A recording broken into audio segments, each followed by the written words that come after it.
So hello students, welcome back to my YouTube channel commerce and math classes. So आज हम first class करने वाले हैं economics के क्वेश्चंस को लेकर। ठीक है, तो जिसने इनरोलमेंट नहीं किया है, मैंने लिंक डाली थी जो लास्ट वीडियो थे, इस वीडियो के अंदर भी मैं इनरोलमेंट का जो है वो लिंक डाल दूंगा। आपको जो पेमेंट लिंक है वो भी मिल जाएगी, वहाँ पे आप पेमेंट करके ही इनरोलमेंट ले सकते हो। अब जब तक आपका जो पेमेंट नहीं होगा वहाँ पे इनरोल रिक्वेस्ट तो कर पाओगे आप लोग, बट वो एक्सेप्ट नहीं हो पाएगी। ठीक है, जब आपका पेमेंट हो जाएगा तो वो एक्सेप्ट हो जाएगी। जो एमसीक्यू कोर्स है आप वो भी ले सकते हो और एस्ट्रो कोर्स है वो भी ले सकते हो, ये आपके ऊपर डिपेंड है।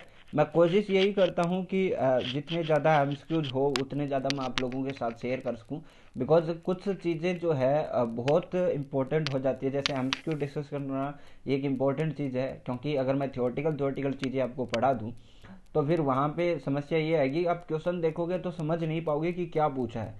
ठीक है, और एक क्वेश्चन से ये भी रहता है कि हमारे एक एक सर हर एक पॉइंट जो है कंप्लीट होता जाता है, साथ साथ में ऐसा नहीं लगता कि कुछ चीज़ें हमारी रह गई हो। तो दोनों चीज़ें आप ले सकते हो। अगर एमसीक्यू कोर्स लेना है तो आप एमसीक्यू कोर्स ले सकते हो, और जो फुल कोर्स है उसके लिए भी मैंने बोला हुआ है।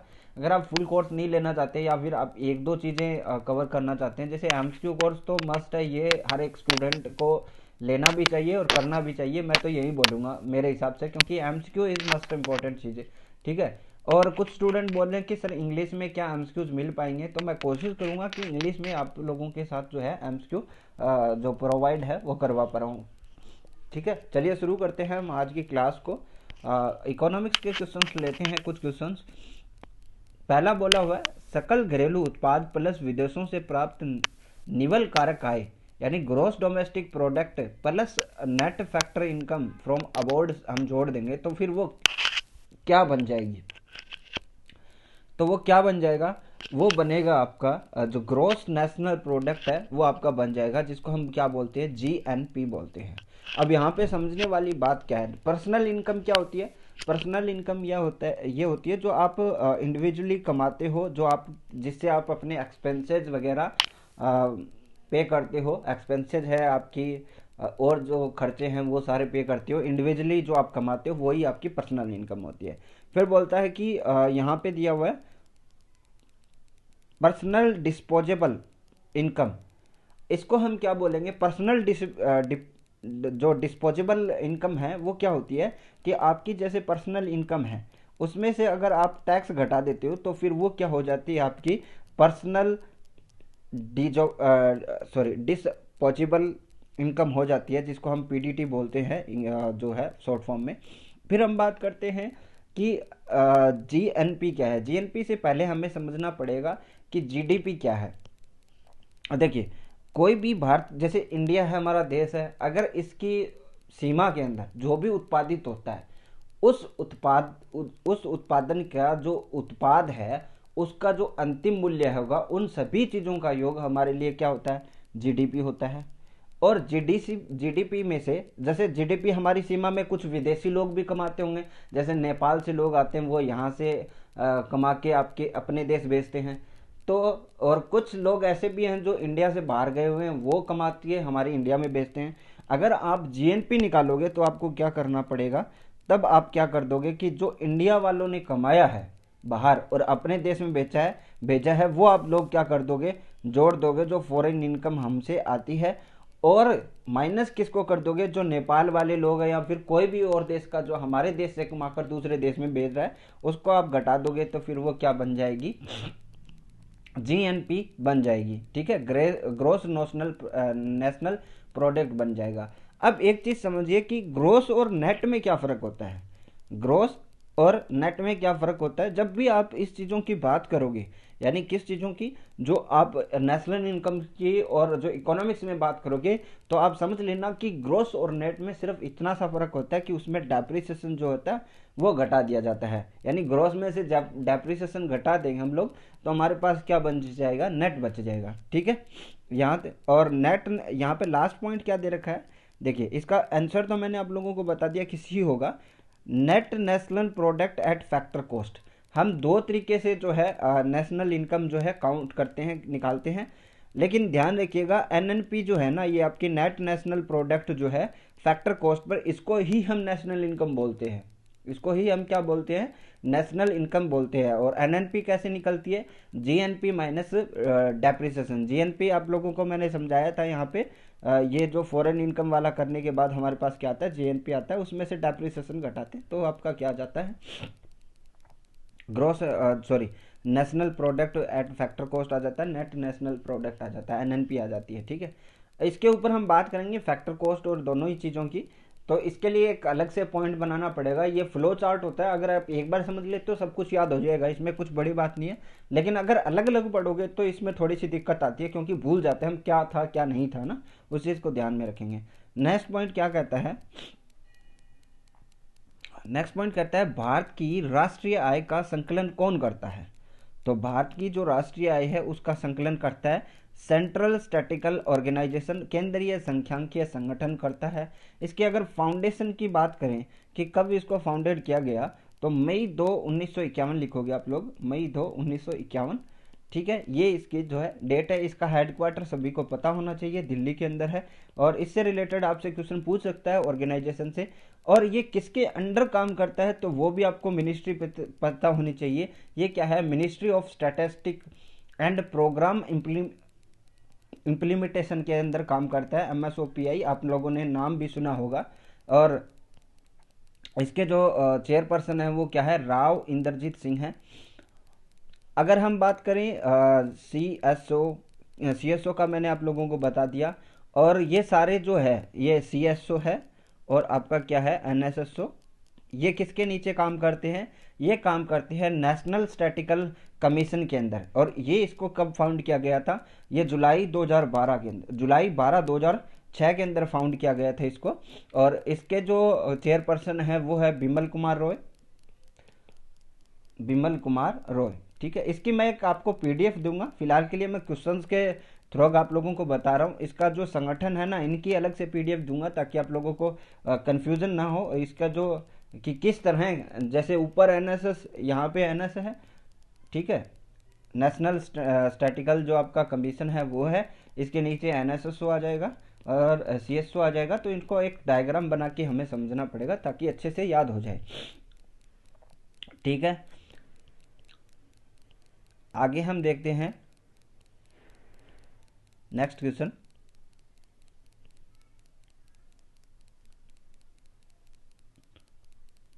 भारत में गरीबी रेखा को मापने के लिए प्रयोग किए जाने वाले एक निर्वाह कारक कौन सा है। तो आपका जो निर्वाह कारक है वो है एजुकेशन। क्योंकि अगर आप गरीबी रेखा को माप रहे हो तो क्या चाहिए आपको, एक गरीब इंसान किसको माना जाएगा, जिसको भोजन, वही चीज़ है रोटी कपड़ा और मकान, अगर आपके पास नहीं है तो आप क्या हो, गरीब हो। बट इसका एजुकेशन से सीधा संबंध होता है, क्योंकि हमने देखा है कि जो ये चीज़ें जुटाने में असमर्थ रहते हैं, जो एजुकेटेड नहीं है, तो इसका सीधा संबंध होता है। तो ये भी एक गरीबी रेखा के अंदर क्या है, निर्वाह, गरीबी रेखा का निर्वाह निकालने के लिए एक मुख्य कारक माना जाता है, फैक्टर माना जाता है। इंटरनेट को आप लोगों को बता दूं कि फंडामेंटल राइट्स के अंतर्गत गिना जाने लगा है, क्योंकि जम्मू कश्मीर के अंदर 6 महीनों में जो इंटरनेट बैन हुआ था उसके बाद हाई कोर्ट ने ये बताया था कि ये भी एक क्या है, फंडामेंटल राइट्स है, जो एक नागरिक है उसका। चलिए आगे बात करते हैं। लॉरेंज वक्र क्या दिखाता है, लॉरेंज वक्र हमें दिखाता है आय वितरण। ध्यान रखिएगा कि जो इनकम डिस्ट्रीब्यूशन है वो दर्शाता है लॉरेंज वक्र, और इस वक्र को भी आप याद रखोगे। देखिए इसका ऐसा कुछ वक्र बनता है अगर हम इंडिया की बात करें, बिकॉज इंडिया के अंदर क्या है, असमानताएं ज़्यादा है। ठीक है, अगर हम माने कि ये साइड वाली जो है इनकम है और ये साइड वाली जो है आपकी क्या है, लोग हैं, यहाँ पे लिख देता हूँ पीपुल। ठीक है, तो हमारा जो डायग्राम बनेगा वो इस तरह का बनेगा। ठीक है, यहाँ से अगर आप मान लीजिए एक है, 2 है, 3 है, 4 है, 5 है, 6 है, 7, 8, 9, तो यहाँ पर हम देखेंगे तो 1 2 3 4 5 6 7 8, तो यहाँ से हमें पता लगेगा कि सिर्फ 10% लोग जो है उसके पास जो है 90% इनकम है, आय है। तो ये हमारे जो है भारत के जो आय वितरण है उसको दर्शाता है, और लॉरेंज वक्र हमें क्या दर्शाता है, आय का वितरण दर्शाता है। नेक्स्ट पॉइंट बात करते हैं। जब स्थानापन्न उत्पादों की कीमत वृद्धि होती है तो मांग वक्र में क्या परिवर्तन होगा? मांग परिवर्तन में सीधा सीधा फर्क हमें लगेगा कि आउटवर्ड शिफ्ट हो जाएगा, ये बाहर की ओर स्थापित होगा। बिकॉज जैसे अगर मान लीजिए स्थापन वस्तुओं की बात करें, कि अगर मान लीजिए कि हमारे जो पेन है और स्याही वाले पेन हैं दोनों स्थानापन्न है, अभी हम बॉल पेन का ज़्यादा यूज करते हैं जो आपके अभी चल रही है, अगर उसका प्राइस बहुत ज़्यादा हो जाए तो हम इसकी तरफ मूवमेंट हो जाएगा। जैसे चाय कॉफ़ी का एग्जांपल है, अगर मान लीजिए कि कॉफ़ी इतनी ज़्यादा महंगी है कि अफोर्ड ही नहीं कर सकते तो चाय की तरफ लोगों की शिफ्ट हो जाएगी। अब ये चीज़ ध्यान रखना कि इकोनॉमिक्स में एक रूल सबसे इम्पोर्टेंट ये है कि अन्य बातें समान रहे तो, क्योंकि अगर मान लीजिए किसी को चाय मतलब सामान्य बातें समान रहने पर ही तो हम बात कर रहे हैं। अगर मान लीजिए कि चाय का बहुत बड़ा शौकीन है तो फिर वो तो चाय ही पिएगा, वो सिप नहीं करेगा। हाँ, बीड़ी जो होती है, तंबाकू जो होता है, उसमें भी आपको वैरायटी नज़र आती है कि कुछ चीज़ें ज़्यादा महंगी हो जाती है तो वो उसी क्वालिटी के अंदर मतलब तंबाकू की कुछ और चीज़ें खाना स्टार्ट कर देते हैं, तो ये स्थानापन्न वस्तुओं के अंदर आता है। इसके अंदर जो आपका डायग्राम है वो कुछ ऐसा डायग्राम नज़र आता है आप लोगों को, ठीक है। ये मैं अलग से आपको बताऊंगा, ये बाहर की तरफ आपको शिफ्ट होता नजर आएगा, ठीक है। चलिए, ये यदि किसी वस्तु की कीमत 60 रुपये से घटकर 50 रुपये हो जाती है और जब मांग की मात्रा 1000 इकाई से बढ़कर 1200 इकाई हो जाती है तो मांग का लोच बिंदु क्या होगा? यानी पॉइंट ऑफ इलास्टिसिटी हमें पूछ रहा है। तो इसका एक फॉर्मूला होता है, अभी के लिए मैं आपको सिर्फ फॉर्मूला बता देता हूँ बिकॉज इंपॉर्टेंट है, लेकिन इसको अगर फॉर्मूले को अगर आप समझोगे ना तभी ये काम चल पाएगा। बिकॉज अदर मान लीजिए कि मैं ऐसे ऐसे बता दूं कि ये फॉर्मूला है, इसको यहाँ पे रखकर आप क्वेश्चन को सॉल्व कर सकते हैं, तो ये आपको याद नहीं रहेगा, क्योंकि ये फॉर्मूला है। डायरेक्टली आप लोगों को बता दिया तो कुछ भी याद नहीं रहेगा। वैसे तो ये फॉर्मूले से आपको याद हो जाएगा, लेकिन मैं इसको डिटेल में बताऊंगा, थोड़ा सा अलग एक पीडीएफ फॉर्मेट के अंदर बताना पड़ेगा कि किस प्रकार ये फॉर्मूला बना, और इसका जो अगर पार्ट पूछ ले आपको तो किस तरह क्वेश्चन को करके आना है। बाकी तो ये क्वेश्चन आराम से हो जाएगा। जो चेंजेज है, यानी ये डेल्टा क्यू क्या दर्शाता है कि चेंज इन परसेंटेज क्वांटिटी, ठीक है, वो चीज़ दर्शाता है। नेक्स्ट पॉइंट, वह माल जिसकी मांग उसके मूल्य के अनुपातिक होती है उसे कहा जाता है। उसे क्या कहेंगे हम? जिसकी जो मांग होती है वो क्या होती है? अनुपातिक होती है, उसको हम बोलेंगे विलासिता की वस्तु या वेबलेन गुड्स भी बोलते हैं। अब ये गुड्स है ना, ये 4 टाइप के, ये आप सबको पता होना चाहिए कि कौन सा गुड किस प्रकार का है ना, उसके लिए अलग से इकोनॉमिक्स के रूल्स आते हैं, तो उस चीज़ का आप लोगों को पता होना चाहिए थोड़ा सा, ताकि आपको अंदाज़ा लग सके कि क्या क्वेश्चन पूछा गया है और क्या इसका आंसर हो सकता है ना। तो विलासिता की वस्तुएं क्या होती है? जो जिनके मतलब हम कुछ चीज़ें क्या करते हैं, दिखावे के लिए करते हैं। जिसके पास ज़्यादा पैसा है तो वो अलग अलग चीज़ें करता है जो महंगी होती है, जैसे आईफोन रखना वो वगैरह। ये सारी चीज़ें क्या दर्शाती है? ये है विलासिता की वस्तुएं, ठीक है, ये विलासिता की वस्तुएं। तो इसकी जो मांग है ना वो मूल्य के अनुपातिक बढ़ती है। अब आपने कभी भी देखा है कि क्या कि आईफोन के जो प्राइसेज हैं वो ड्रॉप होते हैं? ऐसा नहीं होता। और ऐसा भी नहीं है कि उसकी डिमांड कम हो गई तो प्राइस, डिमांड कम है तो प्राइस को ऊंचा नीचा किया जा रहा है, ऐसा भी नहीं देखने को मिलता है। तो ये क्या होती है? इसके लिए जो है विलासिता की वस्तुएं हैं, इनके अलग से रूल आते हैं, तो वो चीज़ें आपको फोकस में रखनी है कि कौन सी वस्तुओं के लिए कौन से जो रूल्स हैं वो फॉलो होते हैं। क्योंकि आपको सीधा से तो पूछेगा नहीं, सीधा क्वेश्चन पूछेगा तो वो सबको ही आता है ना, वो तो आप आराम से कर लोगे ना, तो इस चीज़ का ध्यान रखिएगा। साधारण में क्या होता है कि बेसिक अगर आप विलासिता की वस्तुएं छोड़ दें और नॉर्मल गुड्स की बात करें तो आपके क्या होता है कि जब भी आपकी क्या होगी, कीमत बढ़ेगी तो डिमांड कम हो जाएगी, और जब भी डिमांड बढ़ेगी, जब भी आपकी क्या होगी, कीमत बढ़ेगी, आपकी क्या हो जाएगी, डिमांड कम हो जाएगी, और प्राइस कम होगी तो क्या हो जाएगी, डिमांड ज़्यादा होगी। ये चीज़ है। अब बात करते हैं नेक्स्ट, जब बढ़ती हुई आय के साथ साथ किसी वस्तु की मांग बढ़ती है तो ऐसी वस्तु को हम क्या कहेंगे? ऐसी वस्तु को हम क्या कहेंगे? ये एक अच्छा क्वेश्चन है। ये क्या है? एक अच्छा क्वेश्चन है। इसके अंदर आपके जैसे हमारी इनकम है, अभी मान लीजिए कि आपकी 5000 रुपये इनकम है, तो आप क्या है, बेसिक चीज़ें खरीदोगे। अगर मान लीजिए कल को आपकी इनकम 50,000 रुपये होगी तो आप बेसिक चीज़ें नहीं खरीदोगे। यानी जैसे जैसे हमारी आय बढ़ती जाएगी हम बेसिक चीज़ों से क्या है, और महंगी चीज़ों की तरफ शिफ्ट होंगे। ये भी बात सही है ना। तो ये इसको हम क्या बोलते हैं? उत्कृष्ट माल, यानी सुपीरियर गुड्स। इसको क्या बोलेंगे? Superior goods. जैसे आप पहले कुछ नीची क्वालिटी की यानी हल्की चीज़ें वस्तुएं यूज़ करते हो, फिर जैसे जैसे इनकम आपकी बढ़ती है तो आप महंगी चीज़ें यूज़ करना शुरू कर देते हो, तो ये क्या होती है, सुपीरियर गुड्स बोले जाती है। निम्नलिखित में से राजकोषीय नीति कौन कौन तैयार करता है? राजकोषीय जो नीति होती है वो कौन तैयार करती है? फाइनेंस मिनिस्ट्री तैयार करती है। ध्यान रखिएगा, क्या फाइनेंस जो मिनिस्ट्री है वो तैयार करती है, वित्त मंत्रालय आपका तैयार करता है। इसको फाउंड किया गया था 29 अक्टूबर 1946 को, यह भी ध्यान रखोगे। और इसका हेडक्वार्टर आपको दिल्ली में पता है। और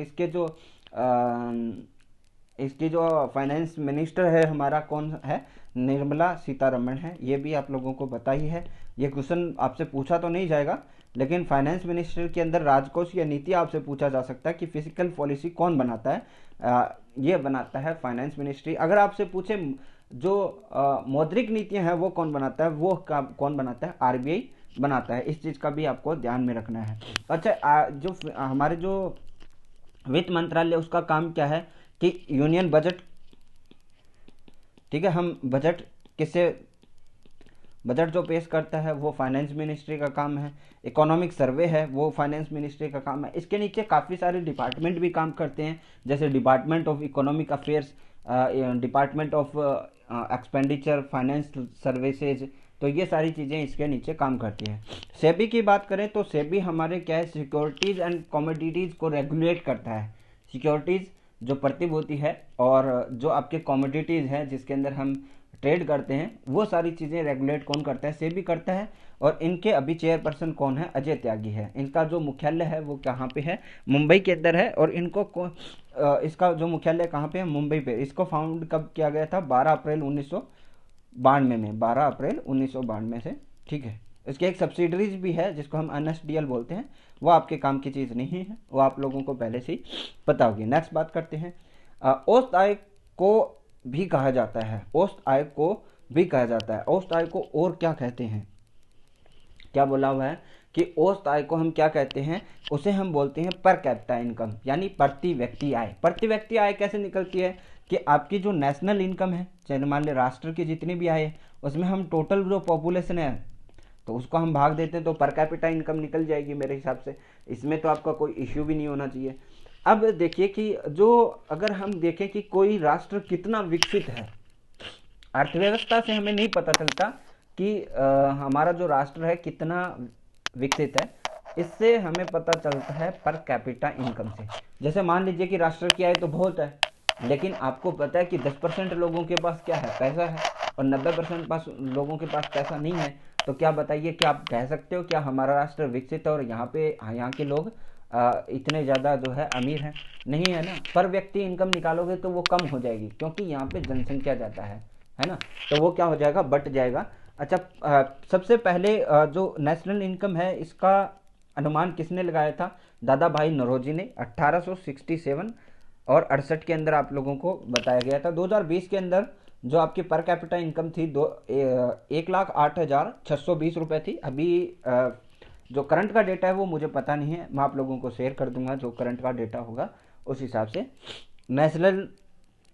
नेट नेशनल इनकम और ग्रोस नेशनल इनकम वो आपको मैंने बता दिया। नेट और ग्रोस के अंदर क्या होता है? नेट नेशनल प्रोडक्ट जो आपका ग्रोस आपका प्रोडक्ट आता है, उसके अंदर से हमें क्या है, नेट बनाने के लिए क्या घटाना पड़ता है? डेप्रिसिएशन घटाना पड़ता है। तो इसके लिए तो आपको अलग से मैं एक डायग्राम में समझाऊंगा कि कौन सी चीज़ें हैं वो कहाँ से आपको कट करनी है, कहाँ से आपका डेप्रिसिएशन घटेगा। तो उसमें अच्छे से समझ में आएगा कि हम एक तो होता है फैक्टर कॉस्ट पे लेते हैं, है ना, वो अलग अलग चीज़ें आती है, एक MP पे लेते हैं, तो वो हमें एक डायग्राम से समझना पड़ेगा। आज के लिए बस इतना ही। आई होप आपको ये क्लास अच्छी लगी होगी, और ऐसे ही क्लासेस हम करेंगे रोज़। मैं ये क्लास एक मिक्स क्लास के रूप में ले रहा हूँ, बाकी की क्लासें हम चैप्टर वाइज लेंगे। जैसे अगर आपके डिमांड पे आपका पहला चैप्टर है तो हम डिमांड पे ही सारे क्वेश्चन करेंगे, ताकि आपको हर क्वेश्चन का जो डिटेल से समझ में आ जाए। ताकि परिभाषा भी नहीं छूटनी चाहिए, अर्थ भी नहीं छूटना चाहिए, कुछ चीज़ें जो है अनिवार्य वो चीज़ें वो नहीं छूटनी चाहिए। लेकिन ये एक मिक्स क्लास है क्योंकि पहली क्लास है, एज ए डेमो आप समझ लीजिए। बाकी बस इतना ही। Thank you.